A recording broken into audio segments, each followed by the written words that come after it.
자, 안녕하세요. 북소형 카페 여러분. 자, 오늘은 이제 저번 시간에 이어가지고 그 부채제도론과 기존연합론 부분을 이제 할게요. 자, 이 부채제도하고 이제 그 부채제도론과 기존연합 공통점인 기존연립체제는 그 한 세 번 정도 나왔어요. 최근에 뭐 간점 관련된 문제는 이제 물어보기 잘 물어보지 않으니까 나올 가능성은 없긴 하지만 일단은 어 그 예전에 시험 문제 나왔으니까 한번 기출 같이 풀어볼 겸 해서 좀 얘기를 해보기도 하죠. 자, 제가 이제 그 기종연합론하고 부채제도론을 좀 편하게 이해하기 편하게 좀 약간 도표로 만들었어요. 자, 일단 기종연합론하고 이 부채제도론이 뭐냐면 어떤 그 이론이냐? 이거는 고대 국가로 발전하는 거. 그러니까 부족 국가가 소국이 고대 국가로 어떻게 발전하느냐 관련된 관점이에요. 그래서 학계에서는 기존 연합론하고 부채제론 이게 두 가지 관점이 나눠져 있고요. 물론 그 외에도 다양한 관점이 있어요. 근데 크게 봤을 때 그런 거고 대개 이제 한국사 통론이라든지 지도서, 교과서 요런 이제 관점들은 부채제론 쪽 관점이에요. 부채제론 쪽 관점. 자, 그러면 기종연합론을 보죠.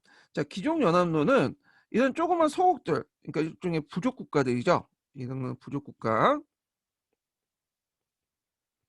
자, 이런 부족 국가들이 이제 서로 뭐 여러 가지 이유로 합병이나 정복 전쟁이나 등등 해가지고 힘을 합치기 시작해요. 자, 그래서 이들이 이제 뭐가 되냐면 귀족이 돼.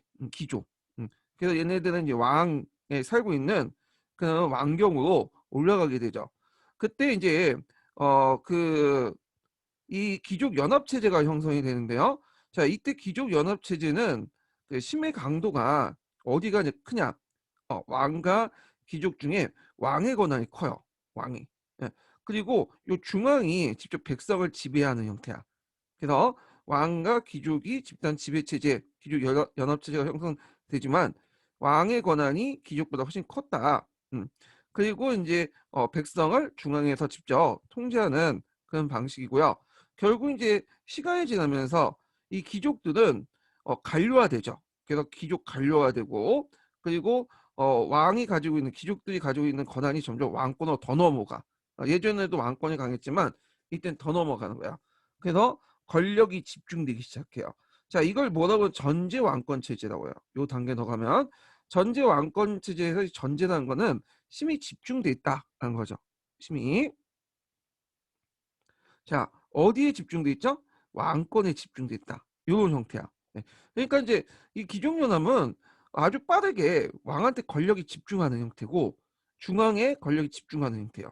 예, 이런 특징인데 자, 근데 이 부채제도는 좀 약간 이렇게 기종연합처럼 빠르게 진행되는 게 아니라 좀 단계를 밟으면서 점진적으로 진행이 돼요. 예, 이게 특징인데 자, 이 부채제도는 이제 여기에서 이제 얘기하고 있는 고구려 유형을 이제 가지고 한번 얘기를 해볼게요. 예, 신라 유형도 있지만 고구려 유형이 대표적인 유형이기 때문에 한번 보면요. 일단 서옥이라는 부족 국가. 고구려에서는 이들을 이제 뭐냐면 나나 노라고 불렸거든요. 이런 것들을 기록에 보면 나와 노 같은 소국들이 이런 이제 서로 간의 이합 집산을 가정에서 그들의 어떤 세력 범위에 따라서 점점 서열화되기 시작해요. 예. 그래갖고 위에 이제 왕이 있고, 그 다음에 왕 밑에 부족장이 있어. 부를 지배하는 부족장. 예. 그리고 요 부 안에 또 부에 예속되어 있는 분해부가 있어요. 분해부. 그리고 그 밑에 이제 또 백성들이 있고. 그래서 이렇게 부족 국가들이 서로 이제 힘을 합치고 자신의 어떤 세력 범위에 따라 이렇게 서열되죠. 예. 그런데 이제 이 특징은 여기에서는 중앙에서 그냥 백성들을 직접 지배하는 건데 왕이 중앙에서 백성들을 직접 지배하지 못해요. 단계를 거치죠. 그래서 왕은 부를 통해서 그 부는 분해부를 통해서 이렇게 백성들 지배를 하게 되죠. 자, 이런 것들이 뉴층적 지배 구조예요. 예, 이런 것들, 이런 방식. 그리고 이런 것들이 이제 중앙 집권화되면서 6세기 들어오면서 재민 지배 체제, 이론적 지배 체제로 바뀌게 되죠. 근데 아직까지는 이 부채제도에서는 그렇게 돼 있다. 예. 자, 그러면 이제 여기에서 부족장애라는 게 있어요. 부족장애. 우리가 이제 고구려 제가이라든지 이런 것도 있죠. 이 부족장에 의해서 왕도 일종의 자기 부족의 한 부족장으로서 참가해. 그래서 그렇게 힘이 없어. 예, 그래서 그 귀족 연립 체제에서 왕이 귀족회의를 결성해서 거의 뭐냐면 관원권이 높은 거와 달리 이 부채제도에서는 그렇게 왕이 초창기 때 그렇게 힘이 없었다. 그래서 왕이 일종의 부족장의 일원으로 참가를 했다. 이렇게 좀 기억을 해 두시면 돼요. 자, 그래서 이 부채제도는 유청적 지배 구조면서 또 하나의 지방 분권적인 어떤 특징을 갖고 있죠. 지방의 분권의 자율성, 지방 그 부의 자율성을 인정해 주는 거야. 뒤에 좀 얘기하겠지만. 자, 근데 이제 시간이 지나면서 이 지방에 있는 권한, 그러니까 부에 가지고 있는 권한들이 중앙으로 올라가게 돼요. 그리고 이 부족장들이 귀족화돼. 그래서 간등제나 신분제를 통해서 어, 귀족화되죠. 그러면서 이제 여기에서 중앙의 권한이 커지지만 요 안에 또 왕과 귀족과의 대립이 일어나고 점차 이제 왕권이 강화되는 과정을 갖게 되죠. 그리고 종전의 그런 그 지연적 정치적 성격의 부가 현현적이 됐는데 왜냐면 이 부는 현현적인보다는 정치적 성격이 되게 강해요. 예. 그래서 요 부의 성격이 행정적 성격으로 바뀌어. 이게 이제 그 예전에 기출문제에 나왔던 거거든요. 그래서 이제 신라 육부 있죠. 육부가 뭘로 나중에 이제 바뀌게 되는데 성격이 정치적 지연적 성격의 어떤 육부가 이런 것들이 이제 행정구역적 성격으로 바뀌게 되는 그런 것들인데 신라는 좀 늦었던 거고 고구려 같은 게 제일 빨랐죠. 예, 고구려는. 예, 그래서 이런 것은 뒤에 좀 얘기를 해볼게요. 자, 그러면서 중앙의 권력이 강해지면서 원래 갖고 있는 지방의 어떤 자율적인 모습들이 없어지게 돼요. 부의 자율성들이 점점 없어지게 되고 점점 지방의 백성들이 중앙에 예속화돼. 중앙 집권 체제로 넘어가 돼요. 그래서 그걸 이제 유문에서 볼 수 있는데 철기 생산이나 그다음에 문화가 군이다 되고요. 예전에는 그 지방마다 문화가 다 다른 반면에 요때는 이제 거의 문화가 평준화돼. 예. 그리고 또 제도적인 볼 때는 지방제도가 정비되고 관료제가 정비되기 시작한다. 예. 그래서 중앙집권 체제가 받게 된다. 그러면 여기에다 전제왕권하고 중앙집권이 무슨 차이가 있냐? 이렇게 좀 물어보신 분도 있어요. 자, 전제왕권은 왕한테 권력이 집중됐다는 거고 중앙집권은 지방과 중앙의 권력 관계에서 중앙의 권력을 집중됐다는 거야. 다만 그때 이제 중앙 안에서 왕과 귀족 간의 권력 다툼에서 처음엔 비등했지만 점점 왕권이 강해졌다는 거고요. 요거는 우리도 이제 볼 수가 있죠. 우리나라는 중앙집권 국가잖아요. 예, 중앙집권. 자, 그렇지만 그 문재인 대통령이라는 대통령 한 사람한테 권력 집중되는 건 아니죠. 전제 국가는 아니죠. 예, 요거와 비슷하다 보시면 돼요. 그래서 전제 그 왕권 체제와 중앙 집권 체제는 좀 개념이 다른 거야. 예, 이거는요. 예. 자, 그러면 이게 이제 이런 그 형태로 이제 고대 국가가 발전됐는데 그럼 부채는 좀 관점을 볼 때 이거는 이제 고구려 같은 경우에는 되게 빨랐어요. AD 3세기, 2세기 이렇게 이제 했던 거고 좀 약간 신라는 6세기 때 가서 이제 뭐냐면 그 중앙 집권화 되죠. 예, 그래서 고구려는 중앙 집권화가 한 2세기, 3세기. 근데 이에 반해서 그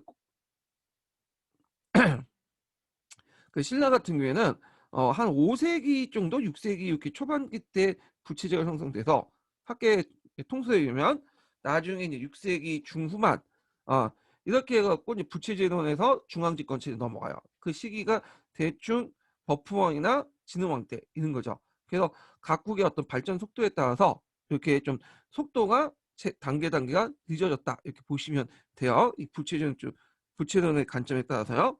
자, 그래서 이제 요 내용을 설명했고요. 요거는 이제 그 밑에 있는 건 저 이제 설명한 내용도 이제 그 저, 어, 글로 정리한 거예요. 그래서 기존 연합령 같은 경우 왕권이 귀속된 귀족들의 귀족회의를 구성하며 정치와 운영이며 전제 왕권층의 국왕 1인에게 왕권이 귀족이 압도되는 형태다. 그래서 이 부분도 좀 정리를 해두시고요. 그다음 부채제도 같은 경우에는 부는 단위 정치체제로서 자치적 성격이 강하고요. 족장에 의해서 일을 처리하고 가장 유력한 부의 왕실은 관료 조직이죠. 관료 조직을 통해 족자층을 편제하고 그다음 전문회원 행정요원을 통해 각부를 통제한다. 요 부채제도는 기억을 해 두시고요. 그래서 부채제도에서 이제 지방의 어떤 분권적 요소, 부의 자율성이 좀 있다고 했죠. 그 예를 든 게 있어요. 그래서 그 중앙정부에서 부채제도에 의해서 대교섭권이 박탈됐지만 분의 일에 대해서는 상당한 자치권을 행사했어요. 그 예를 좀 외워 두세요. 요거 쓰라고 나올 수는 있어요. 자, 그 예를 하나 살펴보면요. 자, 고구려 손오부 있죠. 예전에 그 고구려 왕실이었던 손오부 자체에 종묘 사지 그대로 있다는 거. 이 종묘, 종사라고 하죠.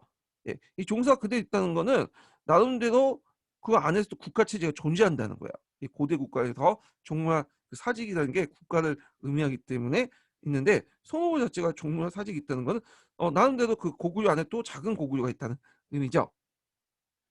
자, 그다음에 조상신과 토지신을 제사를 지냈고요. 예. 요건 요거와 연결돼 있어요. 종묘와 사직이 이 종묘는 조상신이고 사직은 토지신을 의미하죠. 그다음에 이제 분해부. 그러니까 부 안에 그 밑에 예전에 나노라고 불렸던 조그만 또 분해부들이 존재를 하고 있었다는 거. 예. 그래서 분해부가 존재를 하고 있었다. 그다음에 또 부 단위로 이렇게 족장이 배출돼요. 예. 그래서 이 족장이라는 건 왕인을 이제 여기서 의미하는 건데, 그래서 우리가 이제 초창기 때는 손오부였다가 나중에 계로부로 바뀌잖아요. 예. 그리고 또 각 부안에 그 대가들이 독자적인 관리를 두고 있다. 예. 그래서 그 일종의 지방 공무원 요런 거 얘기 보시면 돼요. 중앙의 관리뿐만 아니라 각 부의 대가들도 그 밑에 이런 그 조인이나 서인 그 이런 관리들을 뒀다. 이렇게 이제 두고 있는데 이거는 나중에 고구려 그다음 행정조직할 때 더 얘기를 하죠.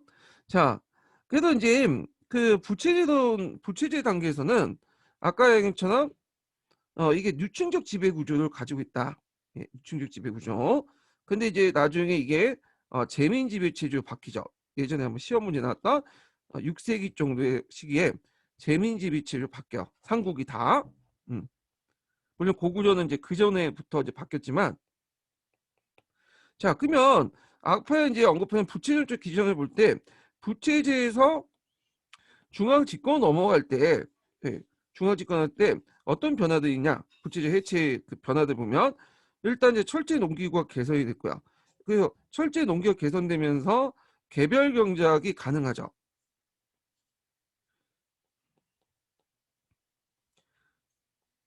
개별 경작이 가능한다는 것은 종래 음락 공동체가 해체된다는 의미야. 불을 부채질 유지했던 음란 공동체가 해체된다는 의미고, 자, 이것은 인구의 유동성을 확대시키는 거죠.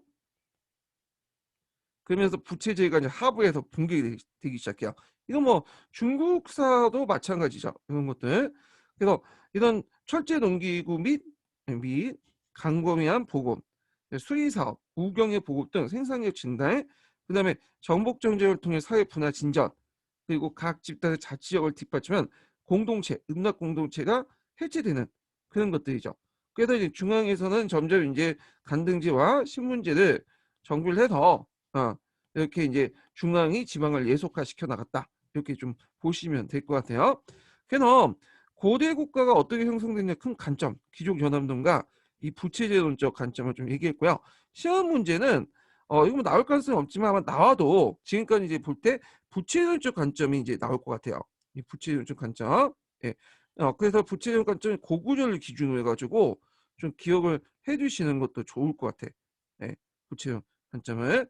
자, 그러면 이제 마지막으로 여기에서 귀족 연립 체제라는 게 있죠. 이 귀족 연립 체제 그 뒤를 볼게요.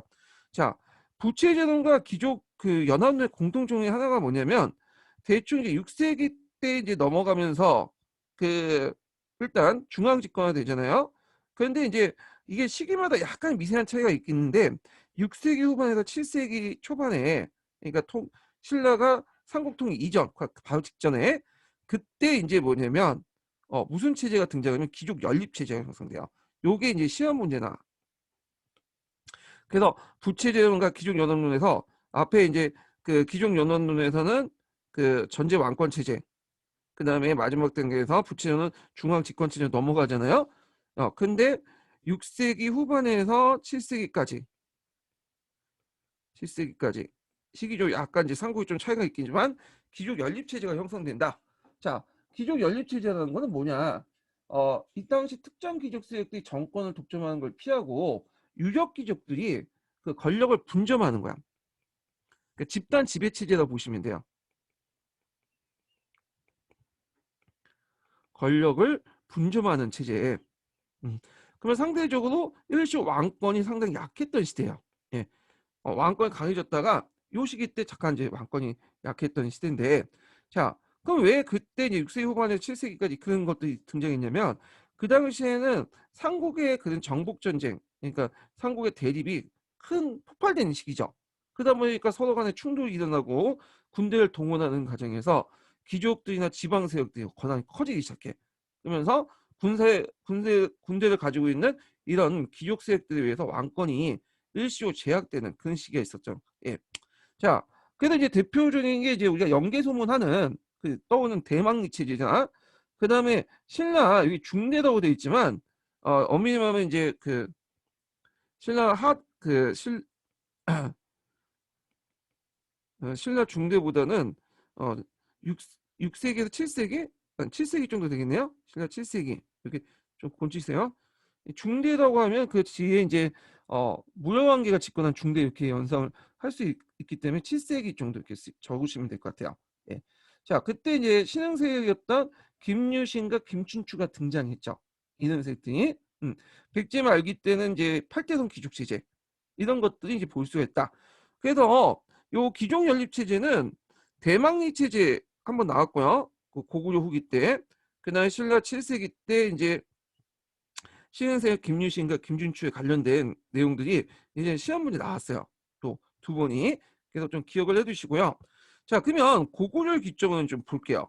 고구려 그러면 귀족 연립 체제가 왜 6세기 때 형성이 됐냐? 6세기 때 이제 귀족 연립 체제가 형성이 됐는데, 정확히 말하면 6세기 중반 정도 되겠네요. 6세기 중반. 이게 이제 시험 문제 나왔는데 이거 꼭 기억을 해두세요. 요거. 자, 대내적인 배경을 보면 대외내적인 배경은 대내적으로 볼 때 양원왕을 주기를 둘러싼 귀족과의 내분 대립이 있었다는 거. 어, 그래갖고 이제 세군계와 추군계가 싸움 이런 것들 때문에 왕권이 약해졌고요. 그다음 대외적으로 보면 거기 위에 지도 보시면 북쪽은 누가 있었죠? 돌골이 있었죠. 돌골이 압박하고 있고 남쪽으로는 6세기 중반 정도 해갖고 백제 신라가 한강으로 진출하기 시작해. 예. 자, 그래서 이렇게 혼란할 때 이거 안 되겠다. 고구려 살아남아야 되겠다. 그래가지고 대내적으로는 분쟁을 수습하고 귀족 연립 체제를 취하게 되고요. 그래서 여러 명이 이제 그 세력이 있는 권력을 가지고 있는 귀족들이 집단 연합 체제 형성이 되고, 그다음에 또 신라 미략을 매려서 항초정비나 마오정비 같은 거 있죠. 돌고의 침해에 대비했다. 그래서 신라와 연합을 내 갖고 일단 신라를 북상을 막고 일부 땅을 떼어준 다음에 그 병력의 일부를 어디도 돌고래 이제 싸우는데 돌리게 되는 거죠. 예, 이런 것들 좀 기억을 해두시면 돼요.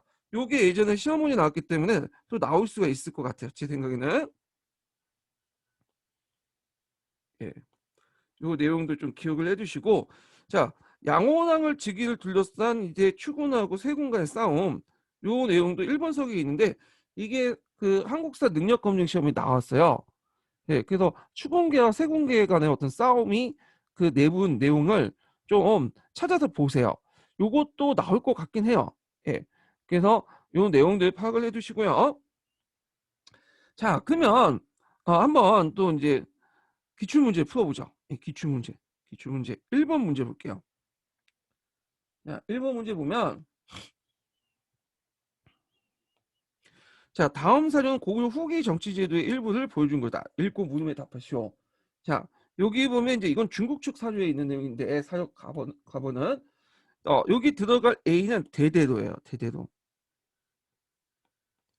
제가 이제 기출문제 분석을 그 어저께 이제 할 때 이런 고구려 간직 같은 거 나온다고 했죠. 이 대대로 좀 외워두세요. 요거. 자, 대대로 선발 과정이나 대대로는 왕이 임명하는 게 아니야. 예.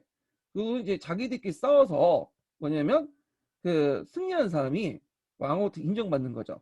그래서 요 내용인데 대대로는 강한 자 약한 자가 싸워서 이긴 자가 빼앗아 스스로 취임하며 왕이 임명하지 못한다. 예. 그래서 왕이 제일 강한 사람이 와가고 네가 이제 대대로 할 테니까 하면 그걸 이제 인정해 주는 거예요. 그냥. 그리고 사료 나번도 이렇게 쭉 보면 그 고구려의 간직 제도가 쭉 나오는데 자, 그 나라의 간에는 9등급이 있다. 그래서 첫째가 토졸인데 일품에 비하고 옛 이름에 따르면 여기 옛 이름에 따르면 여기 들어갈 대대도죠. 대대도.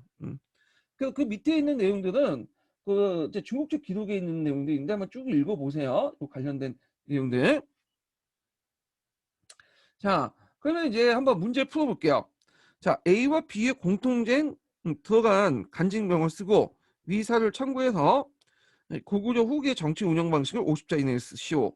자, 여기 대대로 이렇게 쓰시면 되고, 그래서 고구려 정치 운영 방식은 그 귀족 연립 정권, 아까 얘기한 여기 있죠? 귀족 연립 체제죠. 예, 제가 말 잘못했네. 귀족 연립 체제의 특징을 쓰시면 돼요. 예. 그래서 이제 귀족 연립 체제 특징을 써서 그 귀족 연립 체제가 형성돼서 그 당시 특정 귀족 세력들이 권력을 독점한 걸 피하고 그 유력 귀족들의 권력을 분점하는 그런 형태가 있다. 이렇게 쓰시면 될 것 같고요. 자, 그다음 2번 문제를 보죠. 2번.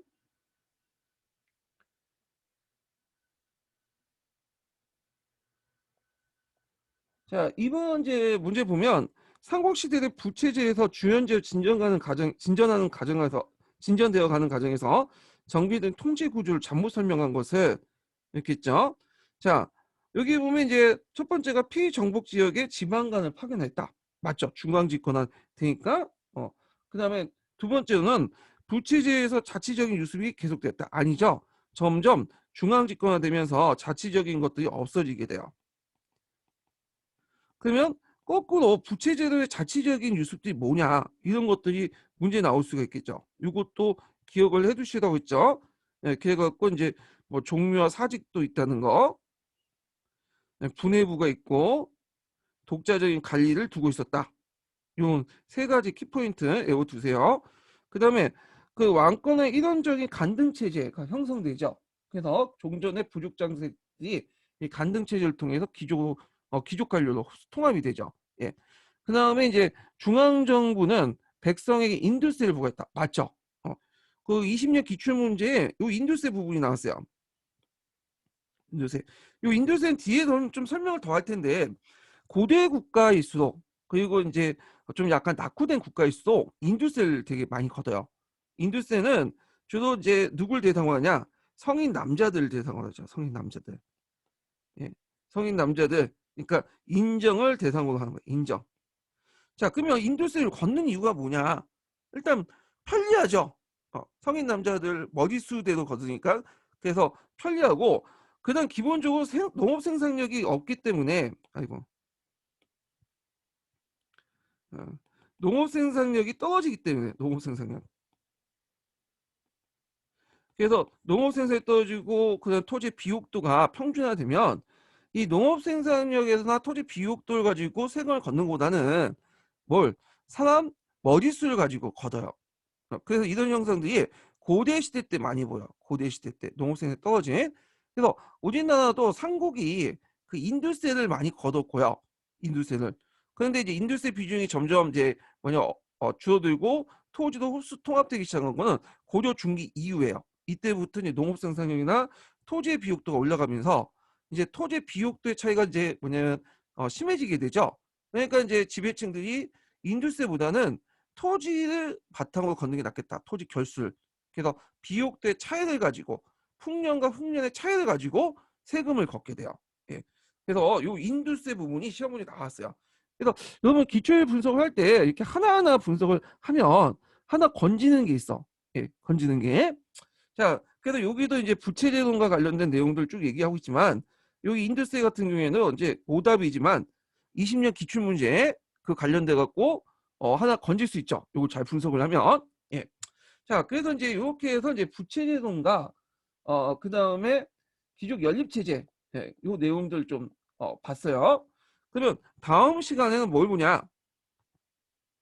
이 백제의 요소 상론 진출술에 대해서 좀 더 얘기를 해 볼게요. 예, 오늘 수고하셨습니다.